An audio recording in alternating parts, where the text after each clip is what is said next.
নমস্কার সুধীজন, আমি মৃত্তিকা আবার এসে হাজির আপনাদের মৃত্তিকা নাথ চ্যানেলে।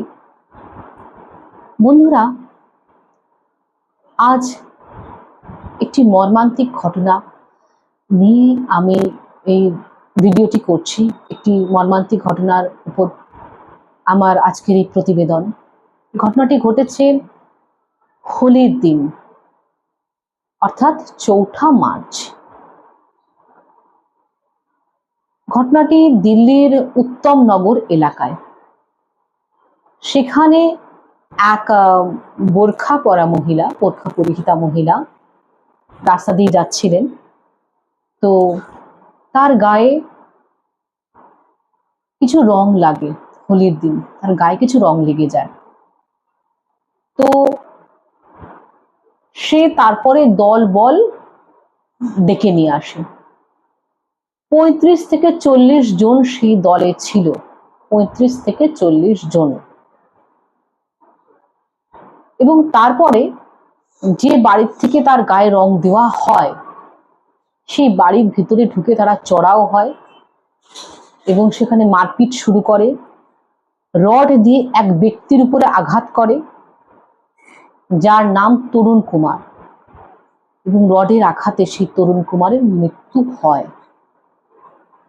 বাড়ির লোকের বক্তব্য অনুযায়ী আসলে ওই বাড়ি থেকে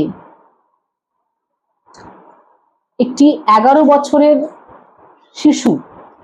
শিশুই বলবো, কারণ 12 বছরের নিচে যার বয়স তাকে শিশুই বলবো, একটি 11 বছরের শিশু উপর থেকে তার দাদুর গায়ে রং ছুঁড়ে মারে। এবার অনেক সময় কি হয়, উপর থেকে রং ছুঁড়ে মারলে গায়ে লেগে যায়। এবং এই কথাটি কিন্তু কোনো একজন বলছে না, এখানে অগণিত মানুষকে দেখলাম একই কথা বলছে। এখন ব্যাপারটা হচ্ছে যে এখানে প্রশ্ন হতেই পারতো যে কেউ ইচ্ছাকৃতভাবে হয়তো মহিলার গায়ে রং দিয়ে দিল, ইচ্ছাকৃতভাবে দিল তাকে উত্তপ্ত করার জন্যে। কিন্তু দেখা যাচ্ছে যে একাধিক মানুষ একই কথা বলছে। যদি এটা মিথ্যে কথা হয় তাহলে সবার কথা কি একই হতে পারে? হতে পারে কি? তারপর দেখা গেল যে আসলে রং দিয়েছিল 11 বছরের একটি শিশু। এবার একটা বাড়িতে তো শিশু, বৃদ্ধ, যুবক, যুবতী অনেকেই থাকতে পারে। তো সেই বাড়িতে যদি কোনো একটি যুবক ছেলে থাকে তাহলে তাকে হত্যা করতে হবে। কি মর্মান্তিক ঘটনায়! ঘটনাটা কোনো বাংলাদেশের ঘটনা না, এটা ঘটনাটা কোনো পাকিস্তানের ঘটনা নয়, বাংলাদেশের দীপু দাস নয়, দিল্লির ঘটনা। ভাবা যায়, কল্পনা করা যায়। অসহিষ্ণুতার মাত্রা কোন চরম পর্যায়ে, শোনার মতন কোনো ধৈর্য নেই যে কি ঘটেছে। এবং সেই বাড়ির তরফ থেকে বলা হয়েছে যে তার জন্য ক্ষমা চাওয়া হয়েছে। একেবারে মারামারি তো এমন মারামারি যে একজনের প্রাণই চলে গেল।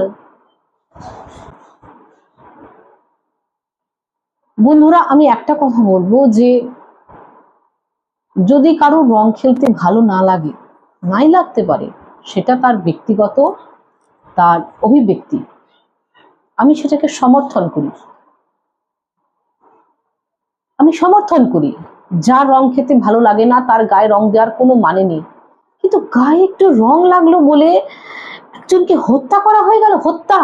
অথচ হিন্দু মুসলমানের সম্প্রীতি, হ্যান ত্যান এইসব বলে কত রকমের অ্যাড দেওয়া হয়,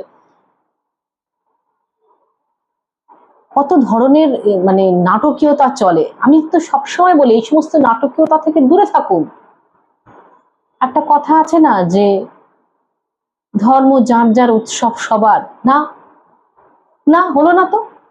উৎসব যদি সবার হয় তাহলে এই হোলি উৎসবটাও সবারই পাওয়ার কথা ছিল। গায়ে একটু রং লাগলে বিরক্তির মাত্রা এতটা যে একজন আরেকজনের জীবনে নিয়ে নেবে, এতটা অসহিষ্ণু একটা জায়গার উপর আমরা বাস করছি। এটা বাংলাদেশ না, এটা পাকিস্তান না, এটা ভারতের ঘটনা, দিল্লির ঘটনা।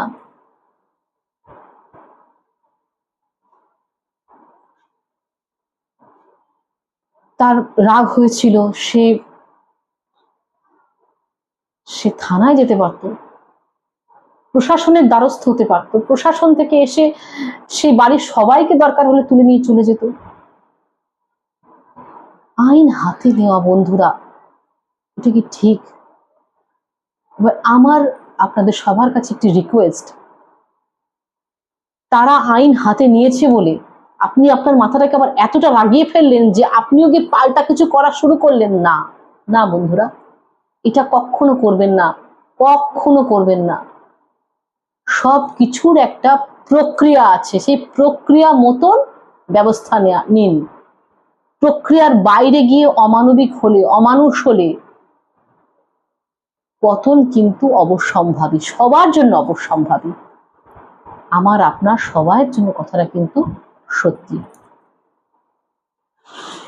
এই ছিল বন্ধু আজকের ভিডিওটি কেমন লাগলো অবশ্যই জানাবেন, লাইক সাবস্ক্রাইব অবশ্যই করবেন।